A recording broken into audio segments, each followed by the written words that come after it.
مسلمانوں کی فوج تقریباً 10,000 تھی، اور ان کے مقابلے کے لیے جو فوج آئی تھی ان کی تعداد ان کے مقابلے میں بہت زیادہ تھی۔ اور سب سے زیادہ مسلمانوں کے لیے جو پریشانی کی چیز تھی، وہ پریشانی کی چیز یہ تھی کہ اس فوج میں ہاتھی تھے، اور یہ ہاتھی ٹرینڈ قسم کے ہاتھی تھے جن کو باقاعدہ فوجی ٹریننگ دی گئی تھی، عام ہاتھی نہیں تھے، ان سے مقابلہ کرنا خود مشکل۔ پھر ان ہاتھیوں کے گلے میں گھنٹیاں باندھ دی گئی تھیں، ایسی گھنٹیاں تھیں کہ اس کی آواز سن کر کے گھوڑے بدک کر کے بھاگنے لگتے ہیں، اور مسلمانوں کے پاس یہی گھوڑے تھے لڑنے کے لیے، اور یہ گھوڑے ہاتھیوں پہ جو ہے کہ گلے کی جو گھنٹیاں ہیں اس کو سن کر کے وہ بھاگنے والے، یعنی ایسی گھنٹیاں ہیں جس سے گھوڑے بھاگ جاتے، یعنی دوسرے الفاظ میں یوں کہہ لیجئے کہ بڑی تیاری کے ساتھ وہ لوگ آئے ہوئے تھے مقابلے کے لیے اس جو ہے جنگ کے اندر۔ اور بہمن جاذبیہ ان کا جو کمانڈر تھا وہ بھی بڑا مشہور کمانڈر تھا، اس کو ذو الحاجب کہا جاتا تھا۔ اس کی حاجب جو ہے یہ آنکھ کے اوپر جو آپ بال دیکھتے ہیں نا، تو اسی کو عربی زبان میں حاجب کہا جاتا ہے، تو اس کا یہ بال بہت بڑے بڑے تھا، اسی لیے اس کو ذو الحاجب کہا جاتا تھا، اور بڑی ڈراؤنی شکل اس کی بنتی تھی بہمن جاذبیہ۔ اور یہ اپنی اس کے لیے مشہور بھی تھا کہ دشمن دیکھ کر کے ہی اسے خوف کھا جاتا تھا، تو ایسے لوگوں کو بھیجا۔ اب ایک معاملہ یہاں یہ ہوا کہ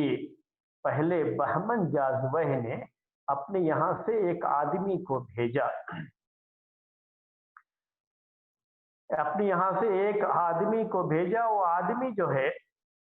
اس کا کام یہ تھا کہ جا کر کے ان کے مسلمانوں کے لیڈر سے یہ بات کرے کہ آپ لوگ نہر پار کر کے، نہر کیا، یہ دریا، دریا کون سا تھا، یہ دریائے فرات، یہ آپ دجلہ اور فرات عراق کے جو ہے مشہور دریا ہے، وہ نام سنتے رہتے ہیں آپ، تو یہ وہی دریا تھا فرات دریا، اس کے اوپر ایک پل بندھا ہوا تھا، اس زمانے کا پل یہ، یعنی برج آپ کہہ لیجئے انگلش میں، تو اس زمانے کا یہ برج تھا، اور ایک طرف وہ تھا بہمن جاذبیہ اور دوسری طرف مسلمانوں کی فوج تھی۔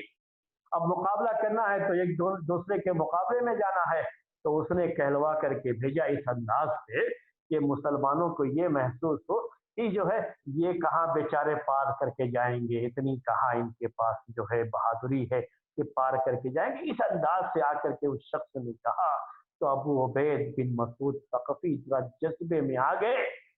اور انہوں نے کہا کہ ہم پار کر کے جائیں، ہم پار کر کے جائیں گے، یہ برج سے پار کر کے ہم جائیں گے ان سے مقابلے میں۔ یہاں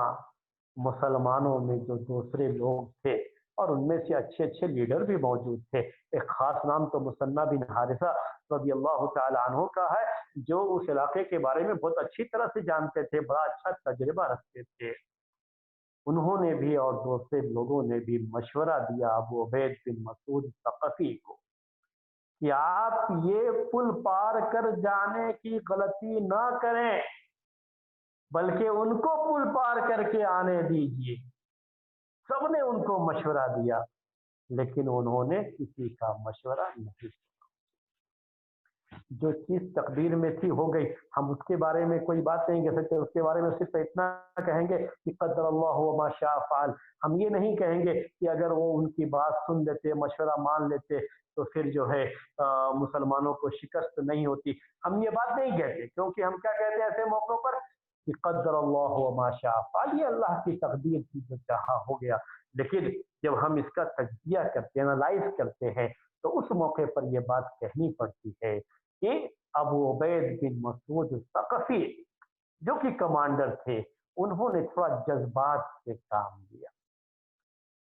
اور اس جو ہے مکر کو، اس فریب کو، اس چال کو، اس ٹیکٹکس کو نہیں سمجھ سکے جو کہ بہمن جاذبیہ نے اپنے آدمی کو بھیج کر کے جس ٹیکٹکس اور سازش کے جال میں اسلامی فوج کو پھنسانا چاہا، اسے ابو عبید بن مسعود ثقفی نہیں سمجھ سکے اور اس کے جال میں پھنس گئے۔ لوگوں نے مشورہ دیا لیکن انہوں نے قبول نہیں کیا، کوئی تیار نہیں تھا پل پار کر کے جانے کے لیے۔